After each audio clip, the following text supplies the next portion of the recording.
faire ces nettoyages-là, on Oui. peut faire bien sûr Oui. sur une saison. En l'occurrence, là, actuellement, c'est le printemps. C'est la meilleure énergie qu'on peut avoir actuellement, c'est le printemps. On sort d'une trêve hivernale. Le printemps apporte justement toute cette énergie. Il serait peut-être intéressant, justement, à chaque printemps, comme on fait un nettoyage de printemps, de purifier sa maison, d'harmoniser sa maison. Donc, c'est des choses très simples à mettre en place, hein.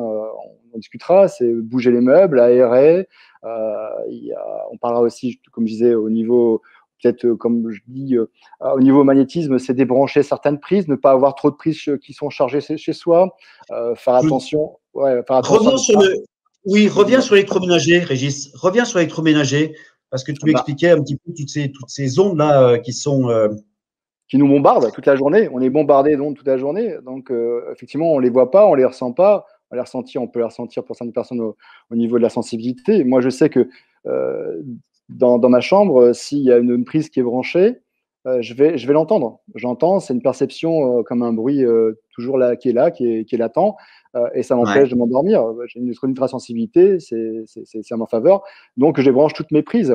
Ça vous permet déjà de faire des économies d'argent, parce qu'une prise qui est branchée toute l'année, une télé, ça va vous coûter 100 balles à l'année. Donc, imaginez que si vous débranchez plusieurs prises dans la journée ou dans la nuit, vous allez faire des économies financières, de l'écologie aussi au niveau de la pollution.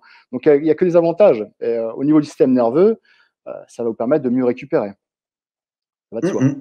Et les micro-ondes je suis anti-micro-ondes, parce qu'un micro-ondes, c'est 2,4 Hertz, c'est autant qu'un radar militaire, il faut savoir, hein, à la seconde. Hein. Ça dégrade énormément de choses. Donc, les micro-ondes, il faut plutôt maintenant les soustraire. Rien de tel un bon plat au four ou au gaz. Sinon, les micro-ondes, c'est vraiment à proscrire. Je vois un Vincent Dutilly qui nous marque meilleur sommeil sans ondes. Exactement. Salut fiston. Hein, voilà. C'est fiston. Excellent. Toute la famille regarde. Super. Effectivement. Moins on est chargé de ces ondes, et mieux on va dormir. Je vous le dis. Hein. Je te donnais tout à l'heure un exemple. Comment choisir l'emplacement de son lit dans sa chambre quand vous emménagez. Vous faites rentrer un chien. Votre chien, c'est un chien.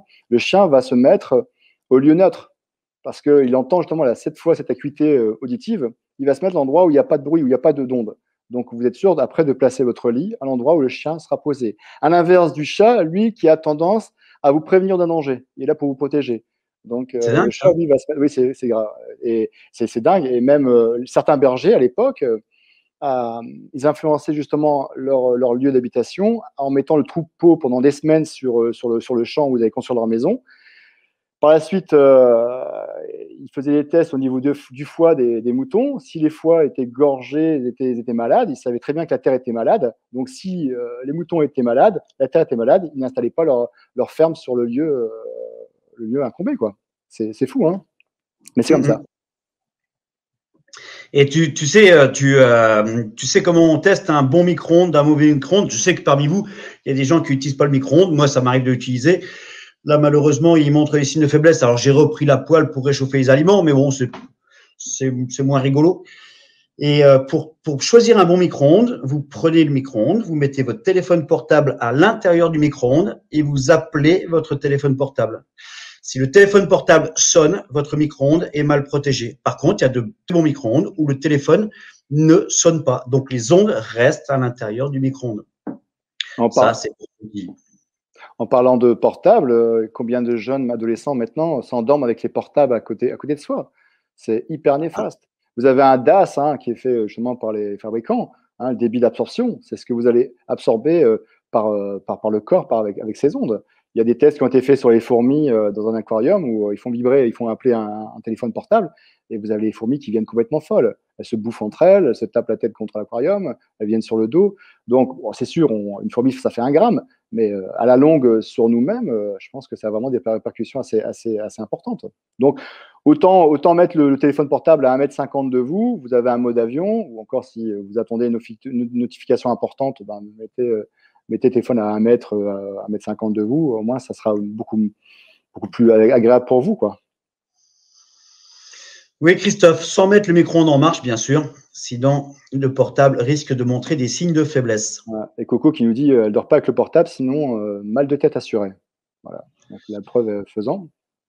Oui, puis tu as toujours des couches d'air qui vont t'envoyer des petits messages. Et pour le peu que tu as des notifications sonores sur ton portable, tu es dans le premier sommeil, c'est pas agréable du tout. C'est pour ça que mon ami Franck, c'est pas la peine de m'appeler après 22 heures, je dors et le portable est en bas. Mais c'est important. Oh, bah c'est cool tout ça. C'est cool tout ça. Donc, on a parlé de nettoyage. Là, c'est grand nettoyage de printemps. Il fait beau. Il est grand temps de faire ce nettoyage de printemps. Donc, on va commencer maintenant, hein, Régis. On va sortir les gants MAPA, puis on y va. On y va. Allez, on rentre dedans. Donc voilà, moi ce que je vous propose, d'abord, vous avez décidé de faire un nettoyage de maison. Moi, je vais attaquer le nettoyage de maison. Je vais l'appeler nettoyage de maison physique. C'est-à-dire que on avait dit à Xavier, pour faire un nettoyage de maison, il faut être en forme. Il faut avoir un minimum d'envie de. Donc, mettez-vous dans un état alpha, comme on l'a vu dans les séances précédentes. Posez-vous dans le canapé. Dites-vous, allez, maintenant, c'est décidé. Il faut que je nettoie ma maison. C'est plus possible. Je ne peux pas rester comme ça. Je vais nettoyer la maison.